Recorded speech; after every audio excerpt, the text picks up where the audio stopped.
नमस्कार मित्रों, मैं डॉक्टर आई.पी. सिंह कक्षा 10 के विद्यार्थियों के लिए हिंदी के प्रश्न पत्र हेतु अपठित बोध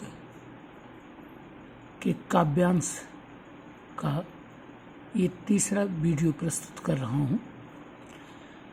एक बार फिर आपसे कहूँगा कि ये काव्यांश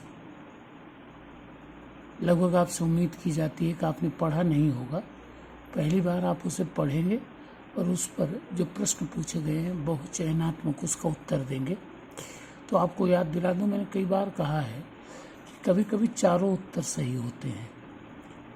अगर आप अलग अलग लिखते, स्वतंत्र रूप से लिखते, तो इन चारों उत्तरों को सही मान लिया जाता है, लेकिन यहाँ चारों उत्तर सटीक हैं। उसमें आपको ये तय करना है कि सबसे सटीक कौन है। तो ऐसे प्रश्नों पर ध्यान दें और थोड़ा सा ये भी ध्यान दें कि जो आपसे प्रश्न पूछा गया है उसका मूल उद्देश्य क्या है, मंतव्य क्या है, कहाँ वो ले जाना चाहता है आपको एग्जामिनर। तो चलिए तैयार करते हैं ये तीसरा काव्यांश। रणभेरी सुन कह विदा विदा, जब सैनिक पुलक रहे होंगे, हाथों में कुमकुम थाल लिए कुछ जल कण धुलक रहे होंगे।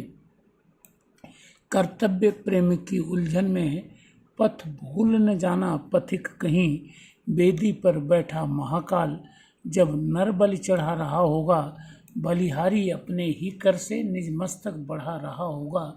उस बलिदान प्रतिष्ठा में पथ भूल न जाना पथिक कहीं, कुछ मस्तक कम पड़ते होंगे जब महाकाल की माला में माँ मांग रही होगी आहुति, जब स्वतंत्रता की ज्वाला में पल भर भी पड़ असमंजस में पथ भूल न जाना पथिक कहीं।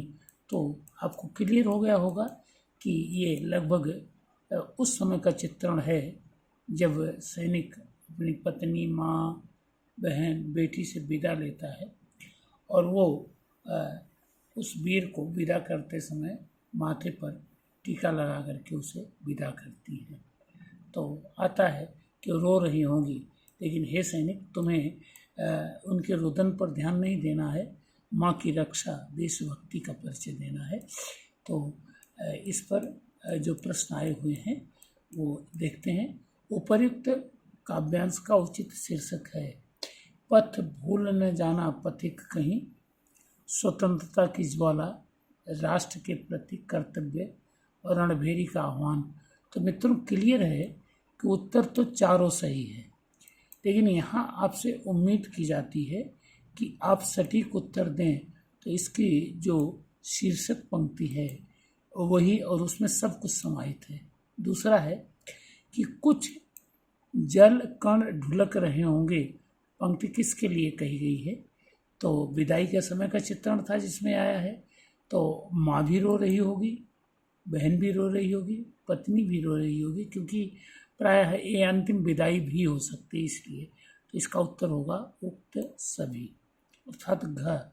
तीसरा आया है पथ भूल न जाना पथिक कहीं। पंक्ति में पथिक कौन है? तो पथिक यात्री या राही के लिए आता है। तो यहाँ दिया गया सैनिक, यात्री, अतिथि, उक्त सभी। लेकिन यह पथिक जो बलिदान करने जा रहा है, बलिदान देने जा रहा है, वो सैनिक है, इसलिए तीसरे का उत्तर होगा का। चौथा है पल भर भी पड़ असमंजस। असमंजस जहाँ मन इधर उधर होने लगे, तो असमंजस का आशय पूछा गया है, उलझन, दुविधा, मैं इधर जाऊं या उधर जाऊं, कश्मकश, ये निर्णय लूं कि ना लूं, रुक्त सभी। तो यहाँ असमंजस के लिए उलझन भी, दुविधा भी, कश्मकश तीनों आएंगे, क्योंकि लेख जो कवि है उसने ये कहा है कि पल भर भी पड़ असमंजस में पथ भूल न जाना। कौन सा पथ? जो देशभक्ति का पथ है, ठीक है ना। तो ये चौथा होगा। फिर आया है कि कौन सा कथन असत्य है? सैनिक मातृभूमि की रक्षा में जा रहा है, बिल्कुल जा रहा है। सैनिक बलिदान हेतु स्वयं तत्पर है।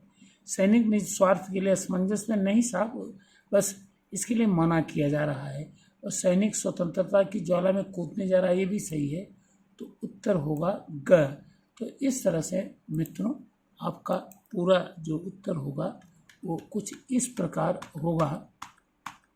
पहले का का, दूसरे का घ, तीसरे का क, चौथे का घा और पांचवें का गा। तो आशा है ये वीडियो आपके लिए उपदेश सिद्ध होगा। ऐसे छोटे छोटे वीडियो आपके लिए डालता रहूँगा, लेकिन कृपा करके अपने साथियों को भी बताएं और आप भी जुड़ें, तभी मज़ा आता है। कुछ व्यूज़ देख करके मन खिन्न सा हो उठता है। तो एक बार अगर आप पढ़ना शुरू कर दें तो हम आपके लिए वीडियो भी अच्छा देना शुरू कर दें। बहुत बहुत धन्यवाद। Thank you.